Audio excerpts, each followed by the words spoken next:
ಬೆಂಗಳೂರಿನ ಜನರಾಗಿರಬಹುದು ಅಥವಾ ಕರ್ನಾಟಕದ ಜನರಾಗಿರಬಹುದು ನರರೋಗಕ್ಕೆ ಸಂಬಂಧಿಸಿದಂತೆ ಸಾಕಷ್ಟು ಸಮಸ್ಯೆಯನ್ನು ಅನುಭವಿಸ್ತಾ ಇದ್ರು. ಇದೀಗ ಅಂತಹ ಸಮಸ್ಯೆಗಳಿಗೆ ಫುಲ್ ಸ್ಟಾಪ್ ಇಡುವಂತಹ ಸಂದರ್ಭ ಬಂದಿದೆ ಅಂತ ಹೇಳಿದ್ರೆ ತಪ್ಪಾಗಲಿಕ್ಕಿಲ್ಲ. ಇದೀಗ ತೆಗೆದುಕೊಂಡಿರತಕ್ಕಂಥ ನಿರ್ಧಾರ ಅಥವಾ ಈ ಒಂದು ವೇದಿಕೆ ಅಂತ ಹೇಳಿದ್ರೆ ಬಹಳಷ್ಟು ಪ್ರಮುಖವಾಗಿರ್ತಕ್ಕಂತಹ ವೇದಿಕೆ.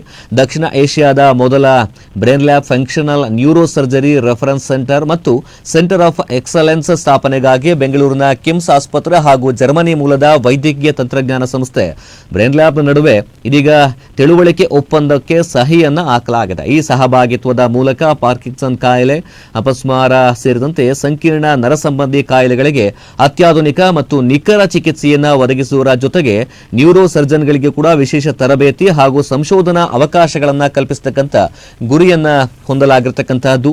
ಹೊಸ ಕೇಂದ್ರದಲ್ಲಿ ರೋಬೋಟಿಕ್ ನೆರವಿನ ಇಂಟ್ರಾ ಆಪರೇಟಿವ್ ಇಮೇಜಿಂಗ್, ಸುಧಾರಿತ ಸರ್ಜಿಕಲ್ ನೇವಿಗೇಷನ್ ವ್ಯವಸ್ಥೆಗಳು ಮತ್ತು ಮಿಕ್ಸ್ಡ್ ರಿಯಾಲಿಟಿ ದೃಶ್ಯೀಕರಣ ತಂತ್ರಜ್ಞಾನಗಳನ್ನು ಒಂದೇ ವೇದಿಕೆಯಲ್ಲಿ ಒದಗಿಸಲಾಗ್ತಾ ಇದೆ. ಇದರಿಂದ ನಿಖರ ಮೆದುಳು ಶಸ್ತ್ರಚಿಕಿತ್ಸೆ ಹಾಗೆಯೇ ರೋಗಿಗಳ ಚಿಕಿತ್ಸಾ ಫಲಿತಾಂಶಗಳು ಕೂಡ ಮತ್ತಷ್ಟು ಉತ್ತಮವಾಗುತ್ತೆ.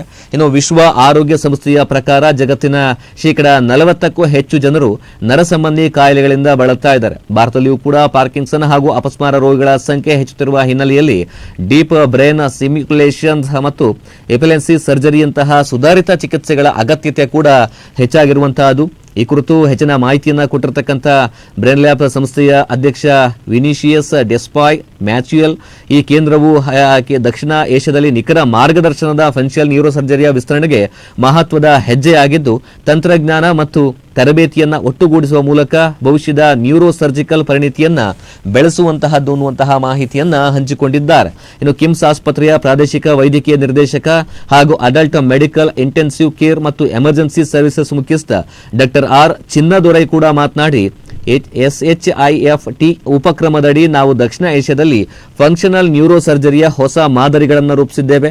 ಅತ್ಯಾಧುನಿಕ ತಂತ್ರಜ್ಞಾನ ಮತ್ತು ಕ್ಲಿನಿಕಲ್ ಪರಿಣಿತಿಯನ್ನ ಸಂಯೋಜಿಸುವ ಮೂಲಕ ರೋಗಿಗಳಿಗೆ ಸುರಕ್ಷಿತ ಮತ್ತು ಹೆಚ್ಚು ನಿಖರವಾದ ಚಿಕಿತ್ಸೆಯನ್ನು ಒದಗಿಸತಕ್ಕಂಥದ್ದು ನಮ್ಮ ಉದ್ದೇಶ ಅಂತ ಹೇಳಿ ಮಾಹಿತಿಯನ್ನ ಹಂಚಿಕೊಂಡಿದ್ದಾರೆ. ಇನ್ನು ಅವರು ಈ ಒಂದು ಯೋಜನೆಯ ಯಶಸ್ಸಿಗೆ ಕಾರಣರಾಗಿರತಕ್ಕಂಥ doctor Ravi Mohan Rao, doctor Raghuram Gopalakrishna, doctor Guruprasad Hosurkar ಹಾಗೆಯೇ ಡಾಕ್ಟರ್ ದಿನೇಶ್ ನಾಯಕ್ ಅವರ ಕೊಡುಗೆಯನ್ನ ಕೂಡ ಶ್ಲಾಘಿಸಿರುವಂತಹದ್ದು.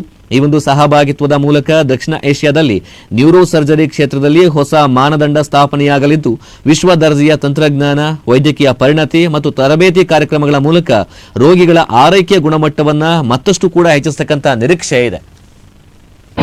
So we opened 2 hospitals last 1 year in Bangalore. We have 800 plus beds in Bangalore, and we have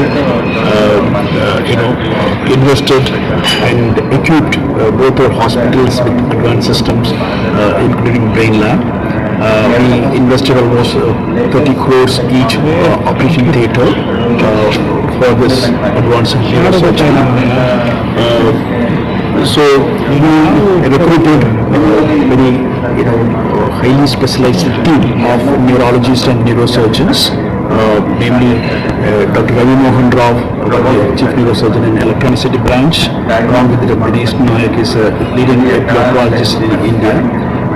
Then in Mahadevpura unit, we got Dr. Raghuram is the Chief Neurosurgeon and Dr. Guruprasad is a neurologist. So now over the last few months we did very complex surgeries. For example, we did 1045 deep brain stimulations and more than 40 epilepsy surgeries from newborn pediatric, as any age of 2-year-old child also had an epilepsy surgery, to up to 8 years also had an epilepsy surgery. And see, we have a lot of testimonials from those patients undergone the surgeries. The family had a greatest relief, because when the patient suffered with the epilepsy for so many years, sometimes 10 to 15 years, even after 4 or 5 medications, they had seizures up to 10 to 20 times a day. It affected the quality, their education, and now after the surgeries,